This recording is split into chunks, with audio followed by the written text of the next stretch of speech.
歡迎收睇焦點新聞台。今日我哋要深入探討一個正在全球蔓延，而且速度遠超所有人預期嘅超級危機——霍爾木茲海峽航運受阻，引發嘅唔係單純油價飆升，而係一場從原油短缺演變成什麼都缺嘅全球大斷鏈海嘯。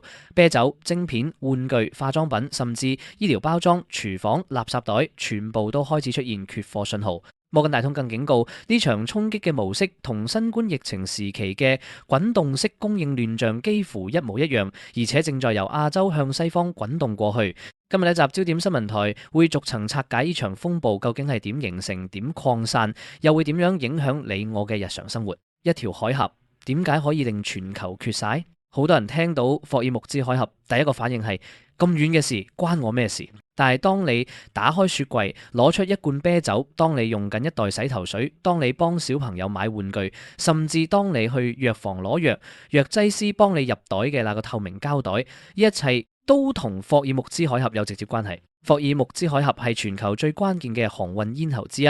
條海峽最窄嘅地方得34公里，但係每日就係通過呢條窄窄嘅水道，流通住全球大約2成嘅海運石油供應，以及大量液化天然氣。2026年2月28日，美以聯合軍事行動打擊伊朗之後，伊朗伊斯蘭革命衛隊 IRGC 幾乎即刻向所有船隻發出封鎖警告，主要航運公司包括馬士基、地中海航運、達菲輪船、赫伯羅特紛紛暫停過境，逾150艘油輪滯留海峽外，唔敢入。仲有一個令情況更嚴峻嘅因素，紅海胡塞武裝趁機恢復對紅海航線嘅攻擊，令歐洲方向嘅蘇伊士運河航線亦同時大幅受阻。史上首次，中東兩大主要航運走廊同時封閉。國際能源署署長法提哈比羅爾形容，呢場供應中斷係全球石油市場有史以來最大規模嘅供應衝擊。但係石油只係呢個故事嘅開端。石化原料斷鏈，點解缺油會變成缺晒？好多人以為石油嘅問題就係油價貴咗、入油貴咗、搭車貴咗，如此而已。但係真正嘅問題係油嘅另一面。石化原料、石油同天然氣唔係淨係用嚟燒嘅，佢哋係生產石化原料嘅基礎，而石化原料係生產現代生活中幾乎所有物品嘅基石。你知唔知有一種叫石老油 naphtha 嘅原料係生產聚乙烯、聚丙烯等各種塑膠嘅主要原材料？全球大約60%嘅石老油係由中東供應，再通過霍爾木茲海峽運往亞洲各大煉油廠同石化廠。而家呢條供應線幾乎完全切斷，亞洲生產商面對嘅唔係貴咗，係冇得攞到。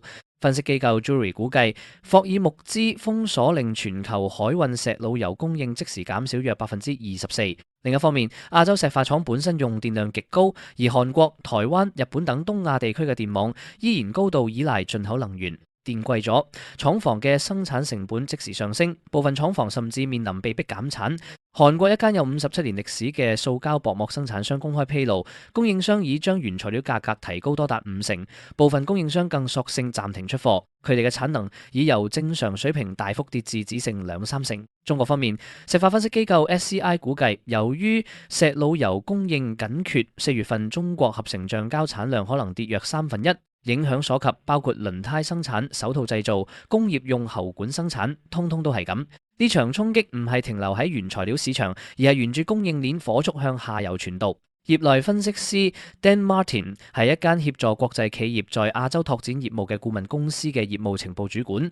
佢用咗一句話精準總結今次危機嘅速度。呢場衝擊蔓延到每樣嘢嘅速度快得驚人，啤酒、即食麵、薯片、玩具、化妝品無一幸免。點解咁快？因為石油衍生物係現代消費品生產鏈嘅隱藏骨幹。包裝，超市入面幾乎所有包裝物料，由食品保鮮膜、飲料樽蓋、即食麵膠袋到薯片包裝，全部都需要聚乙烯或聚丙烯，全部都係石化原料嘅產物。印尼包裝業聯合會報告，當地塑膠價格在過去1個月已翻倍，廠家開始減薄包裝物料嘅厚度嚟慳料。鞋類及家具黏合劑大量用於鞋類同家具製造，而黏合劑嘅主要原材料係石油衍生嘅溶劑同聚合物。紡織業，中國浙江省嘉興市一位有多年經驗嘅聚酯絲製造商 Q 專表示，自從霍爾木茲海峽實際封鎖之後，佢需要嘅聚酯切片成本已飆升約50%。下游嘅家紡、成衣、紗線業客戶根本唔願意承受呢個加幅。佢嘅工廠雖然仍維持運轉，但只係消化舊訂單，新訂單一律暫停，以免積壓過量原材料而蝕本。佢坦言：我好焦慮，整個行業都係同一個感受，冇人知道戰事會點發展。醫療包裝、塑膠唔止係民生用品，仲係醫療用品嘅核心材料。注射器、藥瓶、醫用手套、包紮物料、IV 袋，所有呢啲都需要石化原料生產。韓國同台灣出現嘅塑膠袋缺貨潮，已經蔓延至醫療同工業用途嘅包裝生產。亞洲超市貨架首先告急，韓國、台灣率先爆缺貨。今次危機嘅衝擊喺亞洲已率先浮面。南韓超市出現政府規格垃圾袋搶購潮，部分超市需要設立購買限額。消費者並非冇理由恐慌，佢哋係清醒地意識到供應收縮已經開始，所以搶先囤積。但係一旦搶購行為開始，供應就會收縮得更快，形成惡性循環。即食麵生產商方面，韓國 Samyang Foods 即生產火雞麵嘅三養食品已公開發出警告，指若衝突持續，可能出現包裝物料短缺，並可能被迫加價。競爭對手龍芯 Longshim 亦披露，目前包裝庫存僅餘2至3個月。台灣方面，石化廠同下游廠商同樣承壓，由於台灣電網依賴進口能源，能源成本急升，直接推高石化廠生產成本。部分廠商已開始減產，並向下游傳遞壓力。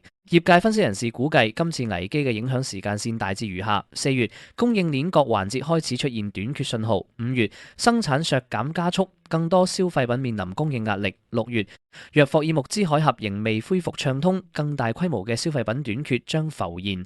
更重要嘅係，就算海峽明天就完全重開，問題亦唔會即時解決。MLT Analytics 創辦人 Stephen Moore 明確指出，就算霍爾木茲海峽明天恢復正常，亞洲塑膠行業起碼都要幾個月先可以有翻一個正常嘅影子。呢場危機唔係只係亞洲嘅問題。摩根大通分析師早已發出警告，形容今次供應衝擊嘅模式同新冠疫情如出一轍。衝擊並非同時發生，而係依次發生，如同一場由東向西滾動嘅供應亂象。人行更補充，當前面臨嘅主要挑戰已由價格問題轉移至實體物資稀缺，亞洲已唔再處於單純嘅預防階段。呢段話係乜嘢意思？即係話現在唔係平時就算貴啲都照樣買到，而係錢喺手但係買唔到嘅局面。而且呢個局面係由亞洲開始，慢慢向歐洲、向美洲蔓延。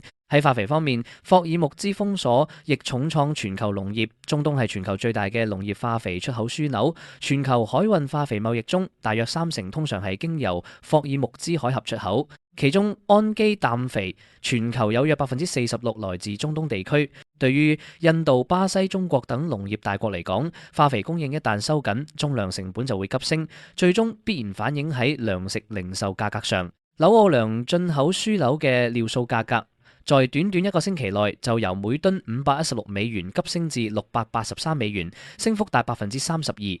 有人可能會問，美國有頁岩油，能源幾乎自給自足，係咪可以獨善其身？答案係唔可以。